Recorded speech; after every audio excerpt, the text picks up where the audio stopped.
Now, the top of the hour on the Progressive Voices channel on TuneIn presents the Green News Report. We really are running out of time. Record ocean heat is now bleaching coral reefs around the world. Biden raises royalties to drill and mine on public lands, the first update in a century. Plus, it just doesn't seem to be letting up, and we still don't know what the cause is. Bizarre fish behavior is a marine mystery in Florida. All of those mysteries and more straight ahead. From BradBlog.com, I'm Brad Friedman. And I'm Desi Doyen. Stand by for 6 minutes of independent green news, politics, analysis, and snarky comment. Well, we'll see what happens. Next week, I think we're going to defend the freedom to own the right kinds of appliances. Thank you for your bravery, Congressman Warren Davidson of Ohio. This is your Green News Report. Okay, Desi Doyen, so the Republicans are really going to be defending the freedom to own the right kind of appliances? Well, they were. House Republicans were planning what they called Appliance Week, their war on woke appliances, with hearings attacking the Biden administration's efforts to save consumers money on their energy costs by upgrading energy efficiency standards for household appliances. They're against that. They are. They were going to bring out the Liberty in Laundry Act, the Refrigerator Freedom Act, the Clothes Dryer Reliability Act, and the Stop Unaffordable Dishwasher Standards Act. Well, I'm glad there's nothing else going on of note that we would need Congress to do. Yeah, and they've dropped it now. What? So, yes, sad. So they've decided to do things that actually matter, like maybe fund our allies in Ukraine? Oh, no, I don't think so. Well, we'll see. What else you got for us today? Well, our top story, record ocean temperatures are pushing the world's coral reefs to the brink. Corals are bleaching and dying around the world, scientists say, due to a months-long ocean heat wave driven by man-made global warming.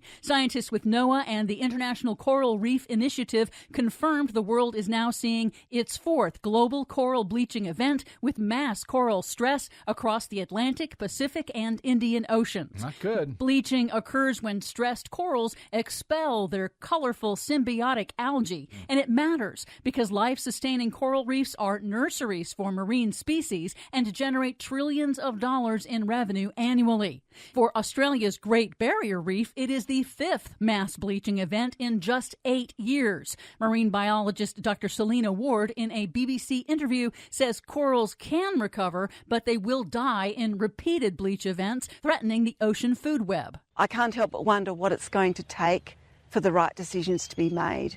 We really are running out of time. We need to reduce our emissions immediately. We cannot expect to save the Great Barrier Reef and to be opening new fossil fuel developments, whether they be coal or gas.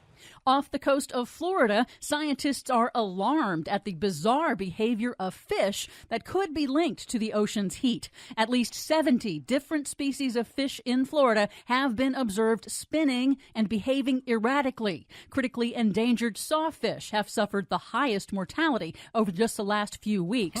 State and federal scientists still have not identified the cause. Leading theories include toxic algae blooms and record ocean temperatures. Wow, scary. But some better news. Yes, please. Innovation in Indiana. Construction is now underway on a pilot project to test new technology developed by Purdue University, a highway that can wirelessly charge electric vehicles as they drive on it. Cool. The primary goal is to help electrify long-haul trucks that take longer to charge due to their size. Let's get it done, please. The Biden administration has released another tranche of funding from the 2021 infrastructure law, $830 million in new grants across 37 states to harden transportation infrastructure for resilience against extreme weather impacts turbocharged by man-made climate change. And finally, big news, the Biden administration late last week hiked the cost of oil drilling on the public's lands, raising royalty rates that fossil fuel companies pay to the government to drill and mine. It's the first increase since 1920. The new rules also increased by tenfold the bond that companies must secure before they can drill to ensure they pay their cleanup costs. Good. That is the first update in 60 years. The fossil fuel industry says higher rates rates will harm the economy, but the administration says the modernized rules bring federal rates up to what states and private landowners are already charging for drilling leases. And they reflect the actual environmental costs of drilling and mining. So it's the same price they're paying when they drill on private lands. Now they're complaining because they're being charged that amount to drill on public lands. Yes. The U.S. is now the world's #1 producer of oil, so the increases will generate more revenue for taxpayers and help to clean up more than 3 million abandoned oil and gas wells on the public's lands. Well, that sounds terrible. For much more on all of these stories and the ones we couldn't get to today, check out our website at greennews.bradblog.com. I'm Brad Friedman. And I'm Desi Doyen. And this has been your Green News Report. PV brings you the best progressive audio and video in one free stream. Stephanie Miller, Tom Hartman, Randy Rhodes, David Packman, Brad Friedman, and more. Search Progressive Voices on the TuneIn app. Download the free Progressive Voices app or go to progressivevoices.com.